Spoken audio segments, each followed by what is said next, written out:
What's up, YouTube? This is Too Raw for TV, aka Darth Apocalypse. So, man, I, you know, I have to tell you, man, a lot of these clutch agents are absolutely shameless. They'll say anything for a check, absolutely anything for a paycheck. They'll spin any ridiculous narrative for that clutch check. It's disgusting. It really truly is. One thing we know about Michael Jordan is that he is the ultimate competitor of his generation when it comes to basketball, and he's one of the toughest individuals that we've ever seen in sports, right? Same thing with Kobe Bean Bryant. But Clutch has been absolutely merciless in their attempt to try to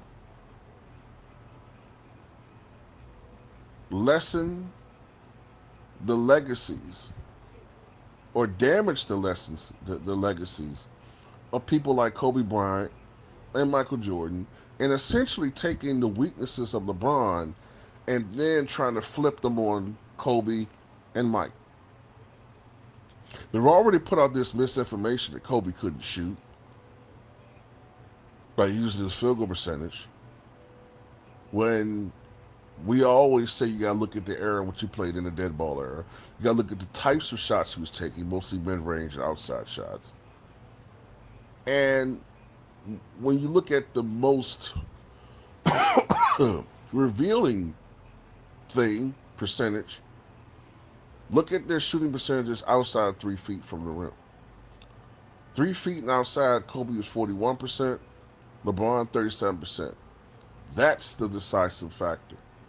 LeBron's bigger, stronger, is able to finish at the rim stronger, and has had rules implemented so that it's easier for him to score at the rim than when Kobe was in his apex, having to contest shots at the rim against the likes of Dikembe Mutombo and Alonzo Mourning and Dwight Howard and all these other shot blockers, Theo Ratliff. LeBron doesn't have to contend with that bullshit today, outside of Victor Wembanyama, who, of course, he conveniently makes sure he's sitting his ass down when he's playing against the Spurs. And you're going to see that this year, too. But anyway, now they're saying that Michael Jordan is not as mentally tough as LeBron James. You heard it here. Colin Cowherd, who's desperately trying to become relevant again, insinuates, or pretty much just says, that, well, Michael Jordan's a quitter. He quit after 9 years to go play baseball. Well, LeBron's been doing this for 24 years in a row. LeBron is strong mentally. He could deal with the pressures. Michael couldn't. Think about this. Michael Jordan played for 9 years and said, I need a break. It's too much. Michael Jordan famously hides in his hotel room. 9 years, I'm going to play baseball. This is overwhelming. LeBron's like, year 24, bring it on. Think about that. 24 years with all these platforms, more access, more coverage. It's established now. When Michael first got into the league, it wasn't global. Michael helped make it global. It's been global day one with LeBron. More hate, more vitriol, more access, more coverage. MJ, after 9 years, I'm out. I'm going to go hit some baseballs. 24 years in a row. Bring it on. I'm here. So, listen, he's going to drive reportedly $450 million of business into the Philadelphia economy. Who needs a data center? Just acquire LeBron. Here's Jason. Oh, brother, this guy stinks! Well, Colin Cowherd, I'll see your $450 million that LeBron is projected to bring to the city of Philadelphia, and I'll raise you the $10 billion annually that Michael Jordan contributed to the economy playing basketball in 1995 dollars, which of course today would probably be more around $25 billion. So once again, Michael Jordan dwarfs LeBron James. Not to mention the fact that there's some other things about LeBron James I'm not going to talk about on here, but I'll just say this: I'm kind of understanding why Savannah James did what she did with Rashard Lewis, with what I'm hearing, and it would also explain why this guy's so insecure.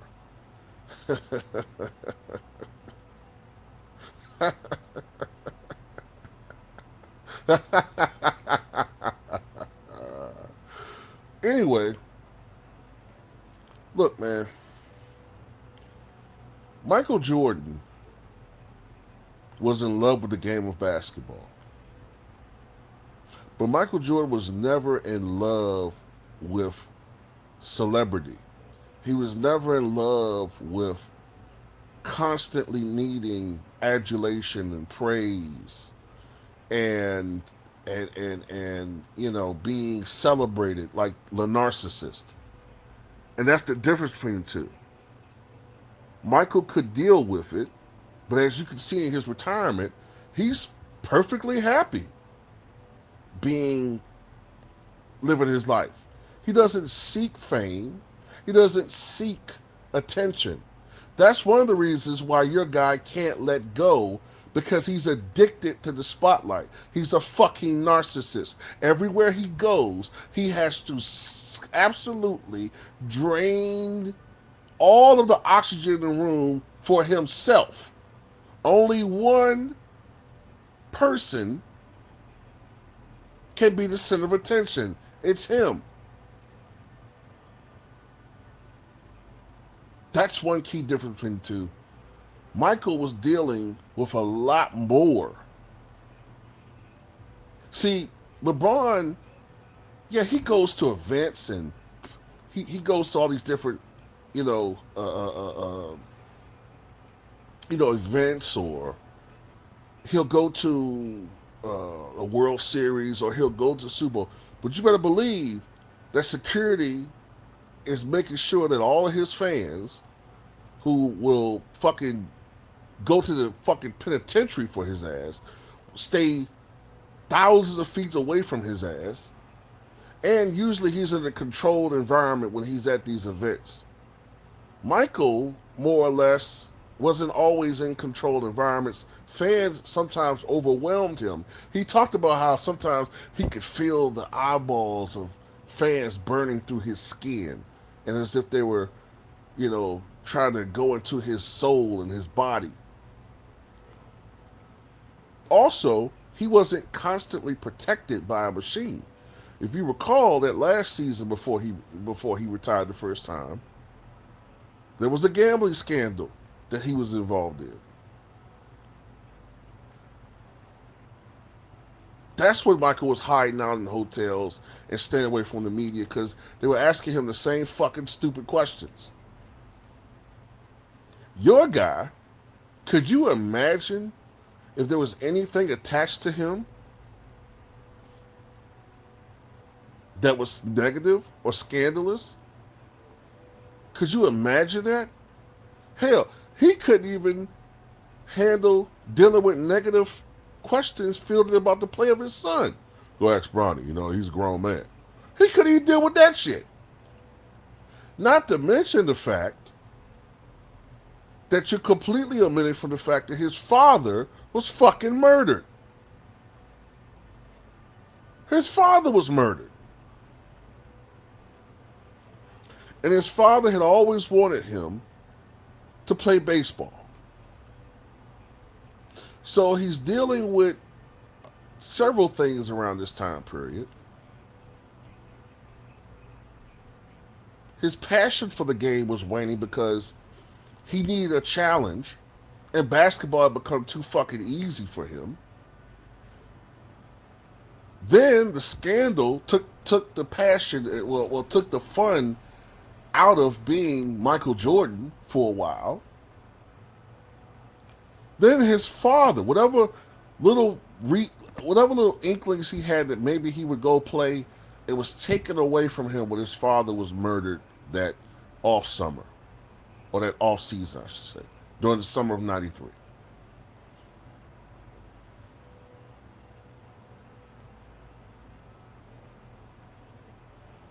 And I bring this up not to be funny, but to just bring up a comparison.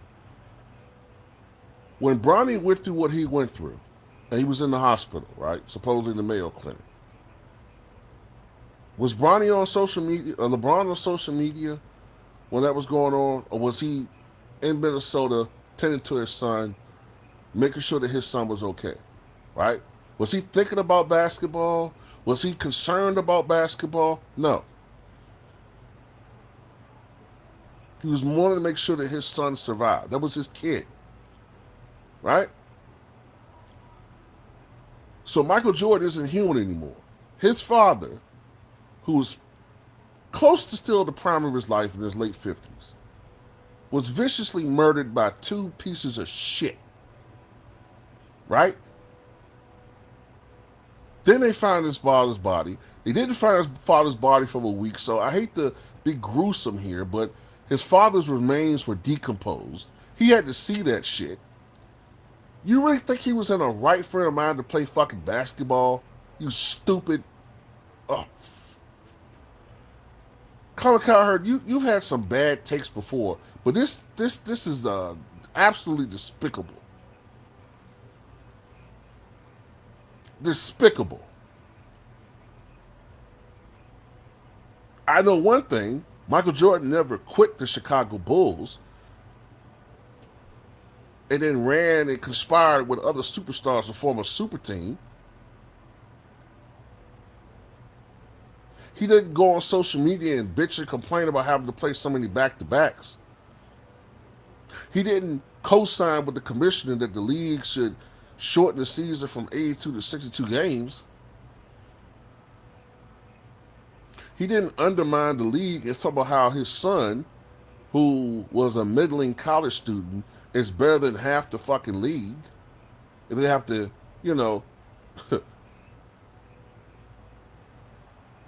eat crow when his son gets absolutely destroyed by these same players his first and second year, and about to be his third year. Ain't shit gonna change this year. Michael Jordan never load managed the way LeBron does. The only time Michael Jordan ever missed games were a few rare suspensions, or he was hospitalized with some type of injury that required him to be hospitalized and he could not go out and play.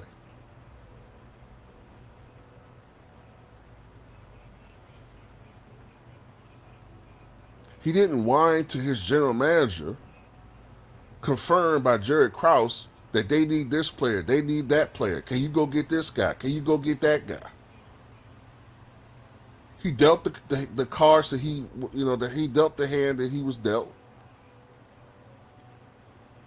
and won 6 championships with a guy, Scottie Pippen, that with his skill set today, I'm not even certain he's a perennial all-star.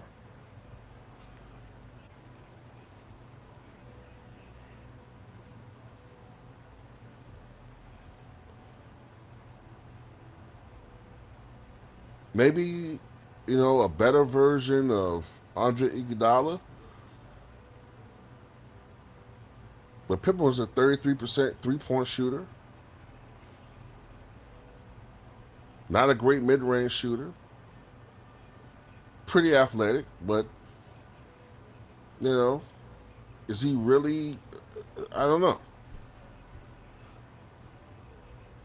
All I know is he won 6 championships with Scottie Pippen.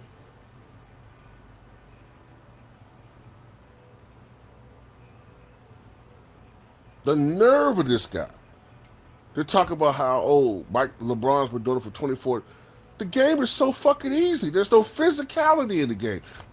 And that was helped partially implemented by guys like LeBron for crying so fucking much.